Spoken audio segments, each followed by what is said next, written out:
This is the farthest way of home I've ever been.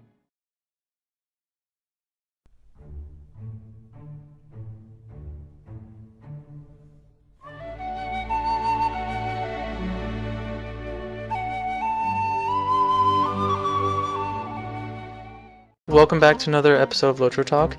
I'm Baron, and I'm here with my co-host Talithus. We have today a very special person. Many of you know him as Melrock or Melkor. Melkor? Is it Melkor? Morkel. Morkel, I'm sorry. Melkor is the anagram, though, of Melrock, Morkel, and Murloc, so that works too. Morkel. Ah! Okay, yeah. Well, we're here with Melrock and or Morkel, depending on how you know him. Basically, we have him here. He's been around for a very long time. Morkel is a very well-known figure on the Silverlode server. I just want to welcome you to the show, and thanks for sitting down with us. Kind of wanted to get you in here just to get your perspective. I mean, I'm sure you'll go into your experience in the game, but you're very well versed as far as the progression of Lotro. Can you just give us your background and how you got started playing Lotro, and kind of go through your evolution? Howdy guys, thanks for having me. It's an honor. Yeah, I've been around Lotro since summer of 2006, closed beta. I was actually dragged into the game by one of my ex-bosses. Not that he really had to drag me, because I was also in closed beta for another Turbine product, Dungeons & Dragons Online, which I didn't like as much. And me being a real Tolkien nerd, the second that a friend of mine said, "Hey man, I can get you in closed beta," I was like, yeah, let's do that. So that's where my journey with Lotro started, in closed beta on a Guardian. And I just fell in love with being immersed in Middle-earth, and I thought they did an amazing job, even back as far back as closed beta, with the visuals and going to places like Weathertop and the Old Forest and the Barrow Downs and stuff back then. As someone who had read the Lord of the Rings books, I started with The Hobbit in 6th grade and read the trilogy in middle school, and big Lord of the Rings geek. It just struck home for me, and it felt like this was a comfortable place for me to play. I'd played through a lot of other MMOs. I'm not even going to list all the MMOs that I played through, but there was something about being in the world of Middle-earth that was more special to me, and kind of hooked me. Right, of course. Now I know that you have raided before, and you're quite. You've led raids and done such things as that. What do you think the addition to free-to-play has done for raiding? Have you been affected by that at all? Have you seen a change in that, or is it better? Is it worse? What's your? Yeah, I've been a hardcore raider since all the way back in Shadows of Angmar. Our raid group back then was working on Tharog. We were the first Tharog 2.0 kill. We used to farm Tharog twice a week, which was a fun 24-person raid, which I thought was a small raid at the time, because other games I had played had 40 people raids or more. And I was looking forward to 24-person being a starter raid kind of thing, and then they went the opposite direction with Moria, and even with just the Rift in Shadows of Angmar, which they released in the fall of 2007, and dropped down to 12 people. And that change alone, going from 24 people to 12 people, was already a significant change for me. At the time, we still had Radiance gating, and DN was a great raid. I loved the Radiance gating system, because people actually had to go through a lot of the content, understand their role in a group, and get to the point where they were ready to raid. And if they weren't, their group mates were going to help them get ready for the raid. You couldn't just plug in Joe, Guardian, who just finished leveling the other day, and he's trying to trick you into thinking he's an experienced, seasoned raider, and just because you haven't heard of him and you don't know everybody on the server, you're like, well, all right, we'll plug him in. But back then, you could easily tell whether somebody was ready to raid or not, and the game itself weeded them out, and that only got worse with free-to-play. It was bad enough that they had decided to take away the Radiance gating, and I thought that was a mistake right there, and changed that whole system and changed the way we earned our gear, and went to all these barter coins and things, so you could literally grind stairs, grand stairs over. You would see it in GLFF or regional or whatever, Moria, and people would just grind grand stairs over and over again until they got enough coins and barter for their pieces, never touching Dark Delvings or 16th Hall or Scumfill or any of these amazing, Forges, Filgashan, all these amazing instances that they released with the Moria cluster that really had all kinds of different things that taught people how to function on their tunes and their role in that group to be better players and be ready for when they had to be even more on their toes for Absolutely. a raid. And then free-to-play comes out, and now they dumb it down. They take off the stat caps, and they make you build towards one stat, and that changed a lot for people. I mean, you used to have to really put thought and effort into jewelry, gear, set bonuses, everything. Make sure you had your class traits and your legacies, your legendaries done, and you really had to have your shit together in order to be a top-notch raider and be even considered ready to be an alt in somebody's raid group. And then all of a sudden, you could just Absolutely. build one stat. I just want to go back to what you said. People don't do the Moria instances anymore because they kind of just fly through Moria. But you're absolutely right that those, in my opinion, those instances are like the best in the game. And I never really heard anyone say before that they teach you how to play your class. I think that was very well said. Those instances really, really do. They do that. They teach you how to play your class. And I think, we need some more of those instances in future updates.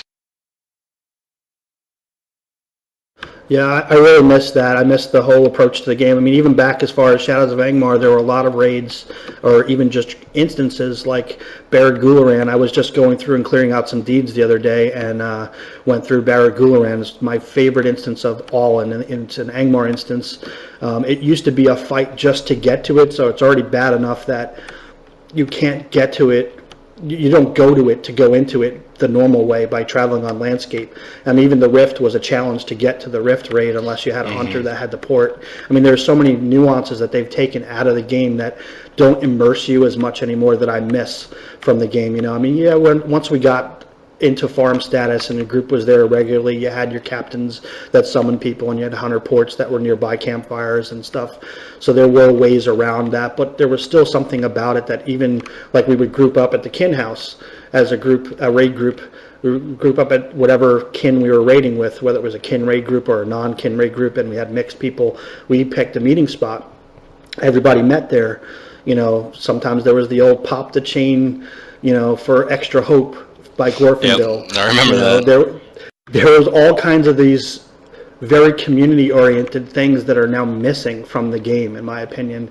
And you can even your raid group doesn't have to group up anymore. Their raid group can be scattered across Middle-earth, doing quests, doing festival things, doing whatever they want. And it's convenient, but it's not the same feeling from the group. There was a sense of, we're together as this group, we meet here, and then we port into the instance, or we port over, or we run over as a group through all these mobs because this person has never discovered it before. Or, there were all kinds of things that we had to do as a group, and I feel like that's completely missing now from the game. So that's just another piece of them dumbing down the game. And I'm going to still continue on when you want me to, on as far as the more free-to-play changes too. But these are even pre-free-to-play changes that were already taking away pieces of what made this game great to me. I kind of want to ask you, how do you, I don't know if you're in beta or not, but don't answer that.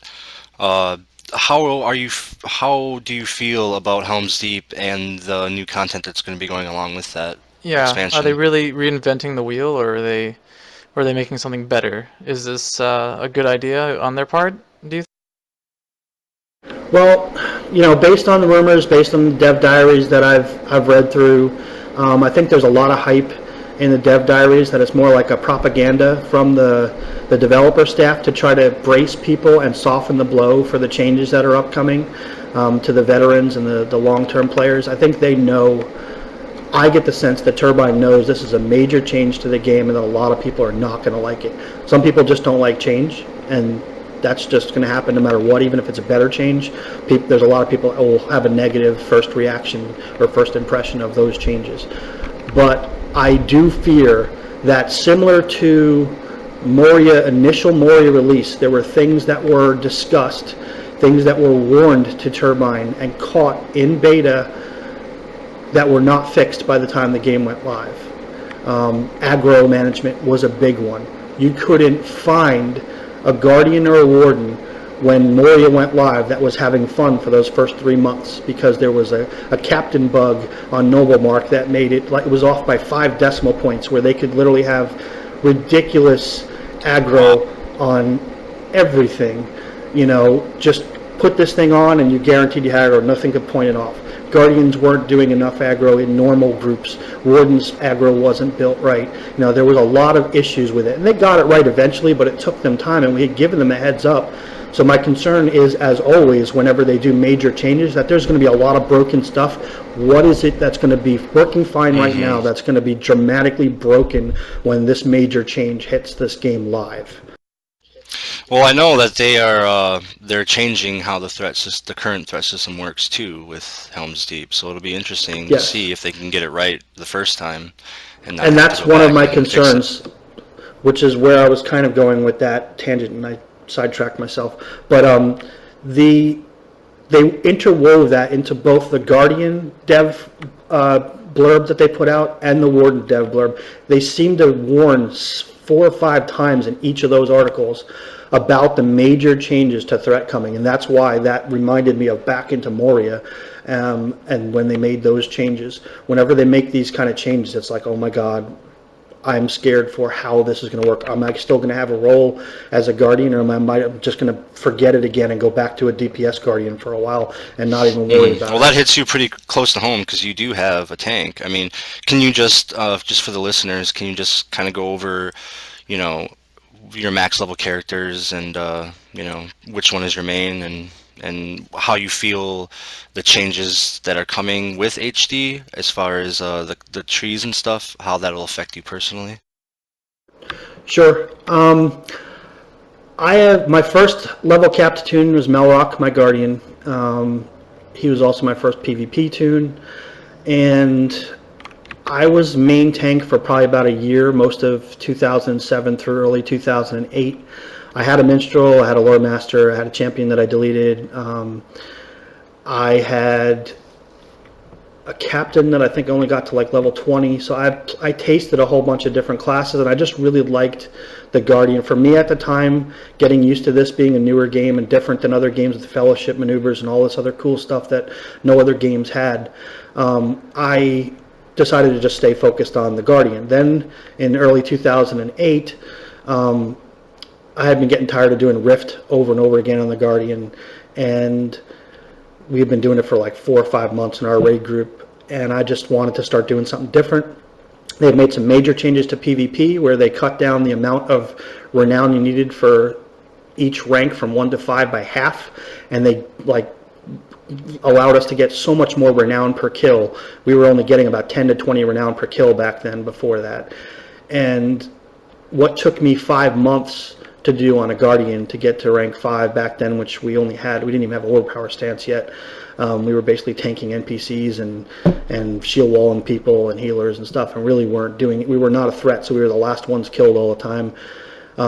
I decided to create and level up a hunter, a character that I always made fun of. I always said to other people it's a skillless character. I kind of pooed on it and decided that, you know what, I'm going to make one. I've been making fun of it. I'm going to make one and see. It can't be as bad as I'm making it out to be. And it looks like it could be fun in PvP. So I made the hunter, leveled him up in about a month. And the next thing I know, I was like rank 8 or 9 going into Moria release on my hunter because I had so much fun with it. It was a really fun class to be out there back when we still could DF in combat. We could go out with a couple hunters, blow something up, disappear, decide when we wanted to engage again, and that kind of thing. It was a lot of fun. At some point, I decided I wanted to level up my lore master again. So I finished leveling off my lore master and became active with him. And then actually, I have a question about the Moors, really. Sure. Would you say that it's, as it is right now, is it broken, would you say? Is there certain aspects that are just not fair? And if there are, what do you think those are? And can they be fixed? Right. I mean, you brought up the fact that, with, the changes with the hunter and the Moors, not being able to DF and stuff like that. Can you kind of touch on your views on the current state of the Moors? Sure. The Moors, I spent a lot of time in the Moors. As a lot of people know, I hit rank 12 on my hunter over 3.5 years ago. And then I started focusing more on playing different tunes so that I didn't get so bored, because I felt like being on the same tune every day was just boring. The Moors has had an oscillating balance issue that goes all the way back to closed beta. It was kind of an afterthought. Turbine did not really want to embrace a PvP model, and they said if they were going to, they wanted to make sure that it was different. It wasn't mirror image, cookie cutter PvP like other games had. So their goal was to have a very special, Turbine's goal was to have a very special PvP experience for people. And I think they achieved that, but the problem with a non-mirror setup, and it's something that's just a byproduct of this game's PvP, is it's very, very difficult to balance. And they have had major issues every update with balance swings. And I cannot remember more than a couple of patches over the years where it has felt like the PvP has been relatively balanced. And the one constant had been that we had community balance. When I say community balance, I mean the players themselves tried to help balance the game. There was a more honor-driven core of players in the older days that I learned from, that, there was some unwritten laws. You don't Zerg this one guy if he's out there solo, and maybe if we were the Drakgor group, he would have me break off if I was on my creep, whether it was my spider or my reaver or whatever. He would say, all right, you go 1v1 that guy if you want to kill him. And the whole raid would stand there and watch, and you'd 1v1 the guy. And he'd get a chance to get a kill, and the raid might finish him off afterwards, but there was still a little bit more fun than what you run into now, where people just literally steamroll whatever they see. So you see a group of 6 people, they come across a group of 1 or 2, and they just splat, he's dead. They use every CC they can on him, it's gone. So a lot of it is the player balance is missing from there. In addition, ever since Isengard, in my opinion, the game has been broken beyond repair because of the single stat build that you can do, because no longer do you have to try to build a balanced character for healing or DPS or debuffing or whatever it is, or crowd control. You can go out there with a full DPS build, and the only thing that you have to change might be a couple of pieces of gear or a couple of traits, and you can be healing spec'd or DPS spec'd. You don't have to go rebuild your character. You don't have to go swap out every piece of jewelry. There's like an easy mode. I know a lot of people have heard me use the phrase easy mode a lot. It's one of the things I'm known for, is calling people easy moders. But they've made freeping easy mode. It really, and that's one of the reasons why I've mostly been on my creeps the last couple of years, because I find that every time I play on any of my freeps, they have a serious, strong advantage over the creeps. It's very rare that you find an even matchup one-on-one at all. And I know they'll say, Turbine will say that the game's not built for one-on-one, it's built for raid-on-raid, and it's built for people to work together in at least fellowships. And that's true to a degree, but it used to be fun to have small groups and fellows still be effective and have fun running around there, so you didn't always feel like you had to wait till there was a group. And as you know, we talked to Maggot last night, and he kind of thinks the Moors is broken too. And he said the last couple updates, they've been tipping the scales to Freep side. But I know his main issue was, aside from the fact that Turbine's kind of been neglecting the creeps, is that on our server in general, it's very unbalanced. Would you say that's a pretty good assessment? I'd say it's partially true. I mean, there's times when it works one way or the other. There's times when there's way too many. I think healing in general on both sides can break the game, especially with the outpost buffs. So if you've got either side with absolutely. Lots of healers and outpost buffs, the tactical buff that those heals get can make it almost impossible and not worth the effort to get a kill off of. You have to either have the right combo of debuffs, or I've seen one RK hold, a couple of RKs out there. I've seen them, hold off several creeps. I've held off as many as 7 on my lore master at times, just with water lore. I mean, I've also seen it go the other way, where a Defiler can run around in practically God mode too and just keep running, and if you don't have the right classes to be able to keep damaging him while he's on the run, he can out-heal all the damage too.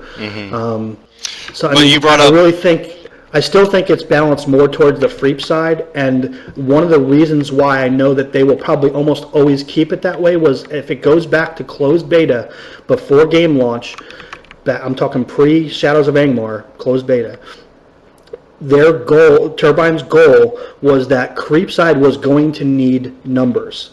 They wanted the heroes to feel heroic. They wanted them to have a sense of, I am stronger than a Joe Blow monster running around.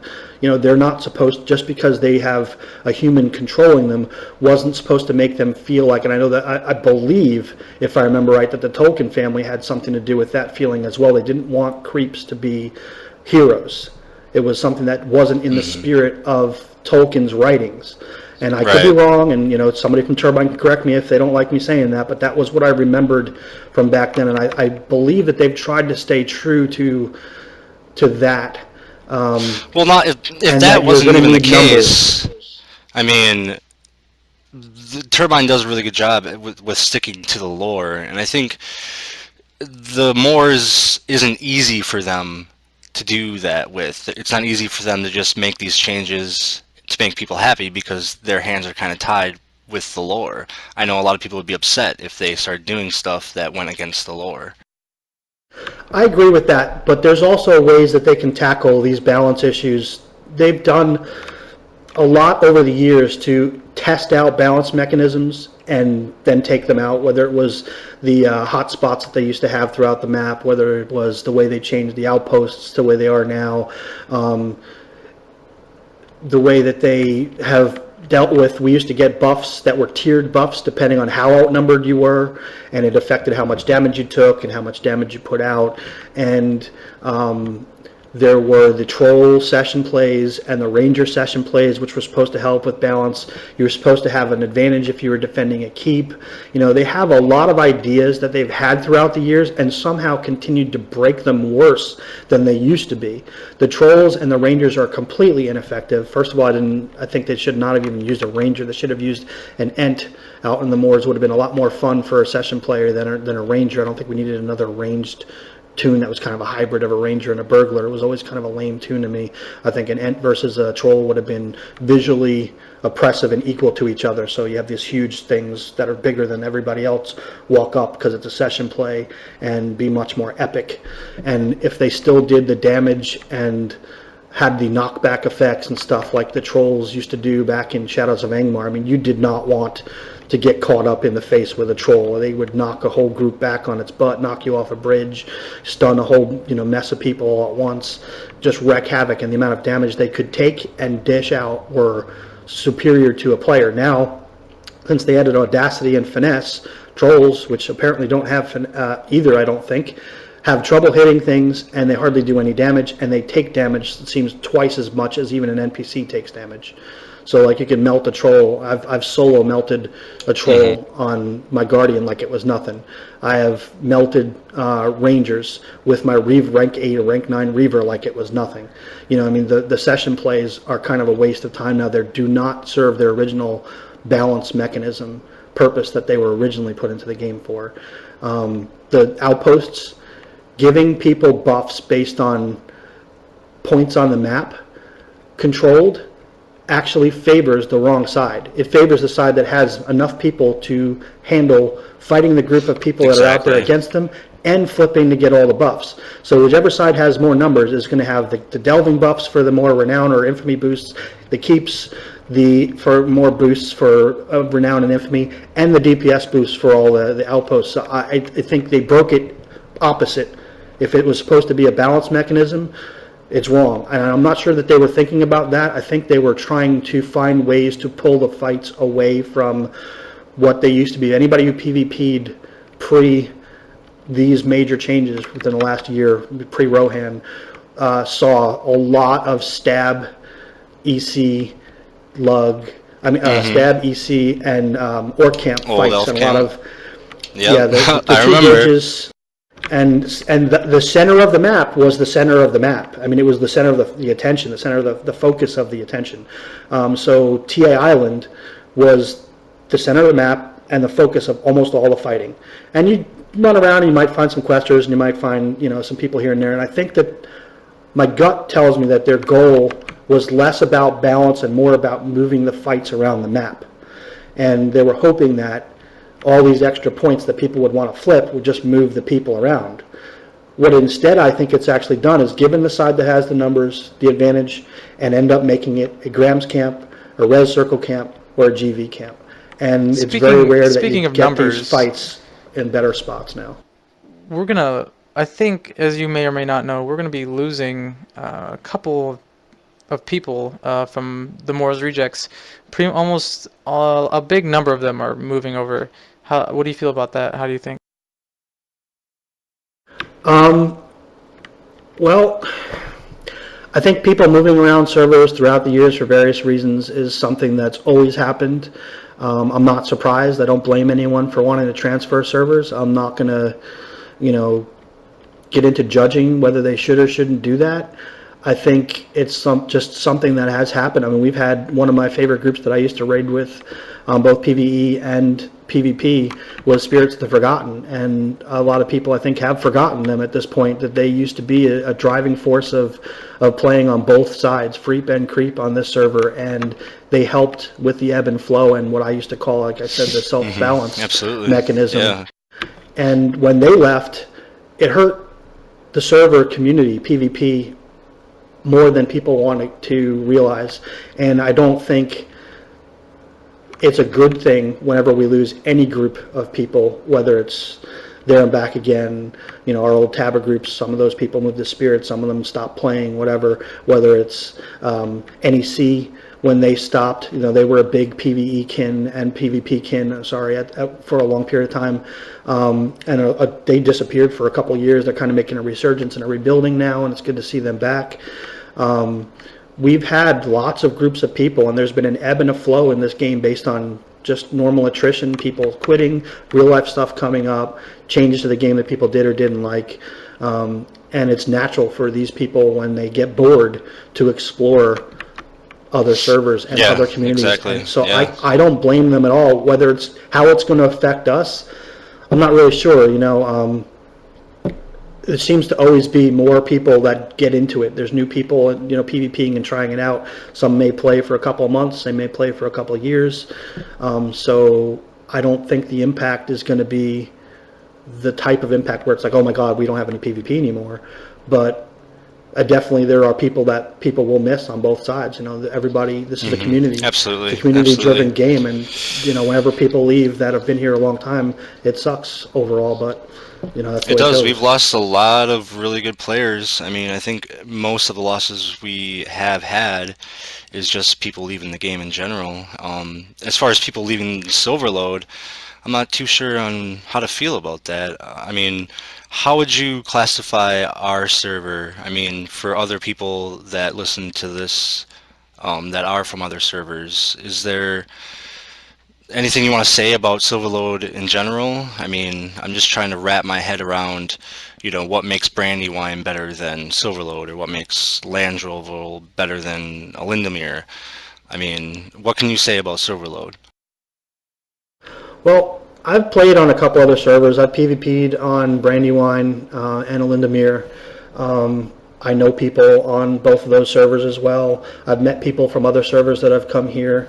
And the one thing I'll say about Silverlode is, going back to Shadows of Angmar, Silverlode has always had a very helpful, fun community. We had a very playful group of people who would pick on each other to a degree where some people would find it malicious and others would find it hilarious.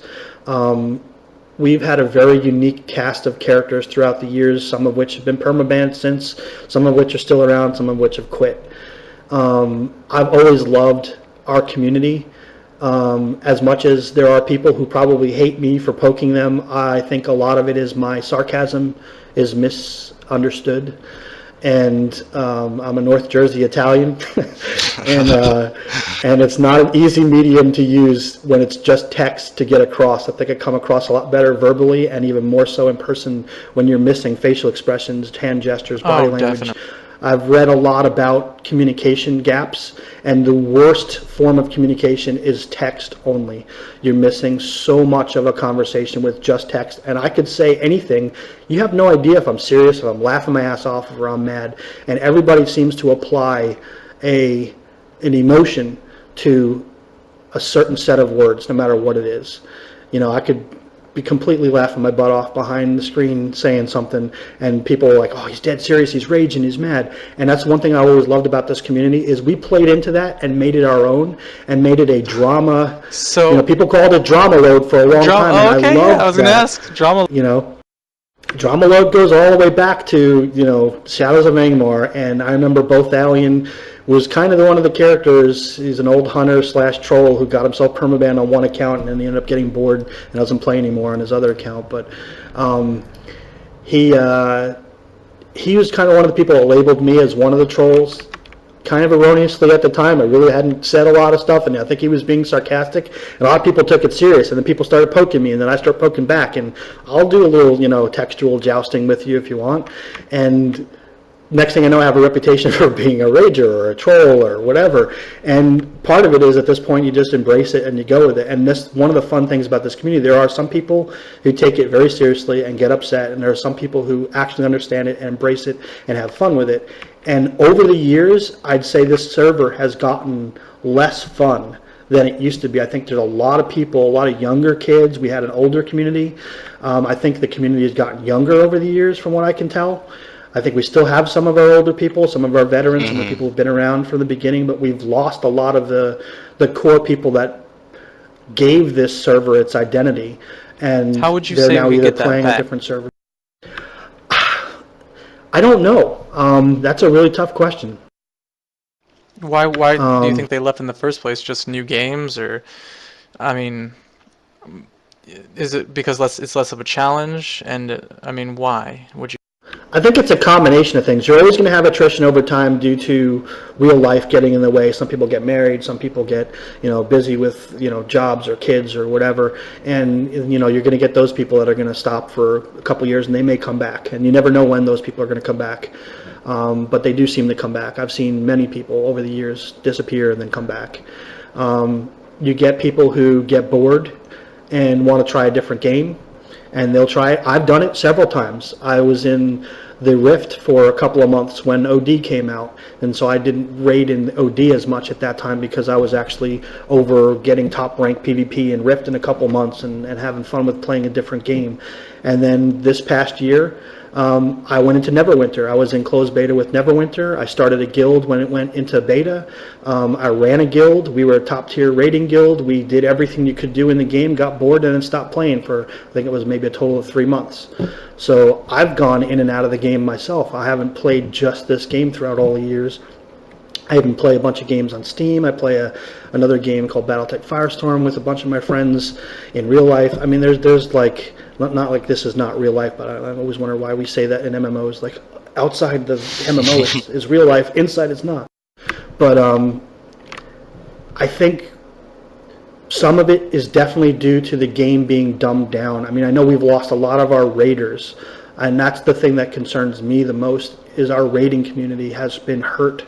We used to have such a large raiding community on this server that some kins by themselves had 4 or 5 raid groups, you know, and there was a main raid group, and then there was 2, 3, 4, 5, whatever, you know, there were these backup raid groups, and some people used them with their alts, some people, their mains didn't get to raid in the main one, you know, and multiple groups had that. It wasn't even just one kin, like Clan of Dareth had, you know, 4 or 5 raid groups, and I used to help them out, fill in spots here and there with certain groups. We've had our Razor Sharp raid group for years, and we had enough to have multiple raid groups at one point in time. there and back again, when I was in them, we had a multiple of at least 2 raid groups at any given point in time. We called it the A team and the B team as a joke, and then we went into Eagle and Dragon Squad because people didn't like the A team and B team connotation. And I mean, we, throughout the years, there have been tons. Band of the Red Hand has had multiple raid groups. I can't even name all the different raid kins. The Korean kins, there's 2 or 3 of them now, but I don't even know how active they are anymore. I don't hear much from them as I used to. The Lotro Latino used to have a raid group back in the day before they split up into it, and they had more than one raid group when they were active too. So what I'm seeing is not only do we not have groups that have, community hubs that have multiple raid groups, but some of these raid groups don't even raid anymore at all. Because they either don't have enough people. Like there are times even in our Razor Sharp group where, we're on our typical day scheduled every week, and you know what, we need to fill in 2 or 3 spots today because not everybody's here today. Well, why aren't they here? Are they bored? Are they, not interested in the game anymore? Are they playing something else? And it's been a combination of that. We've lost people over the years. Absolutely. And had to add members and I to fill really in hope spots. that the devs and, the producers and stuff ask the same question, like, why aren't these people here? I mean, they really got to start asking. Well, I can tell you another big piece of why that's happened, though. They have not, I guess my gut feeling is, from Turbine's perspective, the raid community has always been a smaller subsection of the overall community. And their goal is to provide happiness to the entire Lotro community, which can't focus on just raiding. And even though raiding is a very good part of what some of us like to do at Endgame, it's not everything. Mm-hmm. This past year they made it more difficult on themselves when they came out with this new loot system. And I am really not happy as a longtime Turbine customer with the current loot system. It used to be that you, like I said, like we talked about earlier with the radiant skating and all that, you earned your gear, you had to earn your spot in a raid group, you had to get into a group that was good enough to down the content, and then you had to actually do it. And everybody, you had to really be on your toes to beat those raids and get the top end gear and do those raids multiple times because those drops were rolled on, they weren't all, just automatically assigned or randomly assigned. And there was a sense of earning your gear, even when they came out with the barter tokens. Okay, well, at least I have to do this so many times. I have to earn my tokens and then buy my pieces, and or do now, certain instances to get certain tokens, yeah. Right, exactly. And now it's completely random based on cluster. So yeah, you can have a spreadsheet sitting there and you can look at it and you can say, well, I can do any one of the Erebor 3-mans and I might get this piece. Or I can do any one of the, Moria things and get this piece, or whatever, whether it's the skirmishes. I mean, they had different pieces of jewelry that dropped out of the raid skirmishes, different pieces that dropped out of the instance clusters, and I got to do the 12-man Erebors to potentially get this class gold and maybe these jewelry pieces, teal pieces. And people were not so much working towards earning it as much as they were just going there and hoping they got lucky to get it. I can tell you from my perspective alone, there's been 200 pieces on my on Morkel that I really, really wanted, a pocket item and the Hunter Dagger, because they have very specific class set bonuses that I can't get anywhere, class specific bonuses that I can't get anywhere else piece-wise. So I don't care if you've got Horse Lord pieces or whatever, you got the best pieces, there are certain bonuses that to each class are really coveted and some that people don't care so much about. And you can run the Great Barrows instances over and over again. I can tell you that on Morkel alone, I've run over 600 Sambrogs, I forget the name off the top of my head all of a sudden, Sambrog Maze, and the other guy. Fedor, that's it. I said Thorog. Fedor. And you could do those 3 over and over again, like I did, and not get it to drop. And I've seen other people go in there once or twice and get it to drop. Absolutely, yeah. It's Favoring same I thing. don't have, I've done the Erebors. Countless times I've run through the Erebor instances. I've even gotten to the point where I sold them a couple times just because I wanted an extra chance at popping the chest and trying to get it for myself. And still have not gotten the class gold from there. For my Lore Master doesn't have the staff, my Guardian doesn't have the 3-man one, and the the Hunter does not have the dagger. So I'm like, You know, and then the first time I went into the 12-man on my Guardian, I got the Guardian Shield. Like, what? You know, like, so there's no... They broke the reward system to where there's no sense of, I earned this piece, and I'm working towards it. So even a raid group raiding weekly is doing it more for a social thing now than they are for the rewards they're getting out of it. When they came out with first stages, they released the first stages, and they were allowing them to drop randomly in tier 1. That was horrible, because, and I'm guilty of it, I think most of the people on the server at the time are guilty of it, since there were no raid locks, and you could just do them over and over again, pick the easiest one that takes the least amount of time, and do it over and over again until you get what you want out of it. I had 7 first stages within the first 3 days of that patch being released. You know, watered down the first stage pool. First stages used to be kind of coveted because only your top tier raid groups earned the first stages, and until they geared up their tunes, they didn't put any on the auction hall. So when they did go out in the auction hall, they were really expensive. So they were considered a trophy for the raid groups, and they've taken that away from the raid groups. So not only is there not as many raids to do, there's not these plethora of raid clusters anymore. There's not and even though they'll argue, well, we scaled all these, and we scaled OD, and we scaled Heligrod, and we split it up, and we did all these things. You're not earning the top tier gear that way. Mm-hmm. Exactly. Well, and no, so they've diminished what the raiders get out of their experience now. I was wanting to cut you off there just a little bit. I don't want you to go through everything. I want you to have some content, because we're going to want you back. And if we talk over everything, we won't be able to have you on a second time. So, in wrapping it up, I would, if you have anything to say if you have anything to say to the devs or anything over like just a summary, what would that be? Just in a good sentence. I'd say please stop dumbing the game down and thinking that people can't handle the content. Please allow levels, different tiers, different levels, so that there are casual players that can have their fun doing the casual thing, and that there's still something for the hardcore raid groups that want to do theirs.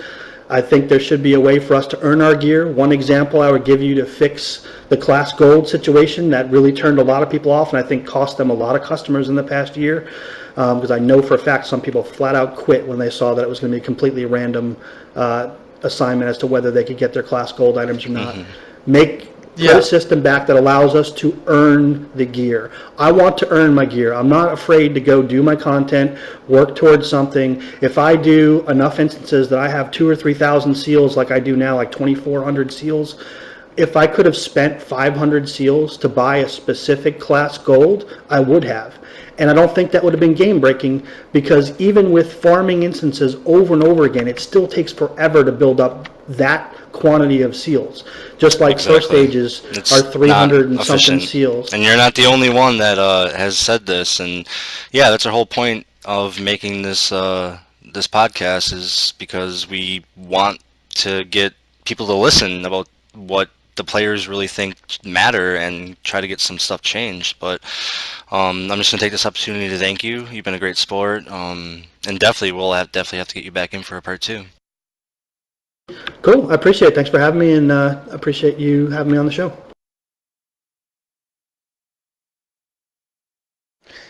And also, we do, if you know anybody, or if anybody's listening that has basically a very new player and wants to say something about anything, feel free to contact us. We would love to get your input as well. We've had a lot of people that have been here for quite a long time, and we've had their input, but we would like input from newer players and even free to play players as well.